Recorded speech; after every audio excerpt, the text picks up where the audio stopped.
La femme enlève son écharpe, la noue autour de sa taille, puis la jette, se précipitant vers l'extérieur du train qui roule à grande vitesse. Elle ouvre les bras, profite de cet instant de vide et de liberté. Ce geste fou, elle l'a déjà fait plus d'une fois. Chaque fois qu'elle se retourne, les hommes s'enfuient, terrifiés, jusqu'à ce jour, quand un homme entre dans le wagon, un simple coup d'œil, et l'homme ne peut plus bouger. Ses cheveux volent, mais ne peuvent cacher son visage délicat. Leurs yeux se croisent, le cœur de l'homme bat la chamade. Comme d'habitude, la femme enlève son écharpe, la noue autour de sa taille, et tend l'autre bout à l'homme. Elle ferme à nouveau les yeux, se laisse tomber vers l'extérieur. Mais cet homme est différent. Il n'a pas peur. Il enroule l'écharpe autour de ses mains, s'appuie sur le poteau, et se penche aussi hors du train. À ce moment, le lac est rempli du reflet du ciel, et l'homme ne voit que le sourire de la femme dans ses yeux. Au fur et à mesure que le train avance, la femme ouvre les yeux, et voit l'homme devant elle. Elle est terrifiée, se dépêche de le ramener dans le train. Ils se regardent, incertains de savoir comment commencer à parler, jusqu'à ce que le train arrive à la station. La femme se dirige vers la foule, et l'homme réagit enfin, la poursuivant, de loin. Il voit sa silhouette dansante. Il se précipite pour la rejoindre. Mais il est trop tard. Heureusement, il prend aussi un bus, et au croisement,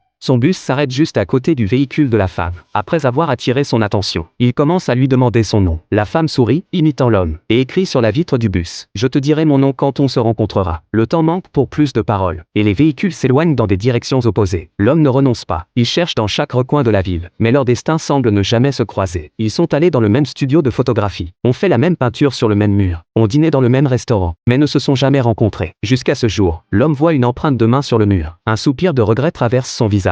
Il réalise enfin que la femme est ici. Il découvre que l'homme n'est pas ordinaire, mais un célèbre maître en chiromancie. Il peut connaître le passé et l'avenir de quelqu'un rien qu'en regardant les lignes de la main. Mais, en tant que maître en chiromancie, il n'a pas de ligne de cœur. Peut-être que c'est pour cela qu'il a raté sa chance. Cependant, même Dieu peut faire des erreurs. Ce jour-là, l'homme est invité à lire la main d'un riche homme, en raison de ses paroles trop directes. Il irrite le riche et se fait poursuivre par ses hommes. En fuyant, il est accidentellement renversé par une voiture. Heureusement, lorsqu'il est blessé et transporté à l'hôpital, il aperçoit la femme. Grâce à l'étiquette suspendue, il découvre enfin son nom. Les blessures de l'homme ne sont pas graves, mais pour la voir, il refuse de quitter l'hôpital. L'homme est charmant et plein d'humour, et il égaye chaque patient de la chambre. La femme, de son côté, reste sérieuse, mais, une fois chez elle, elle ne peut s'empêcher de rire. Petit à petit, la femme commence à s'intéresser à l'homme. Elle se cache derrière une cloison, le regarde en silence. Et tout cela n'échappe pas aux yeux de l'homme.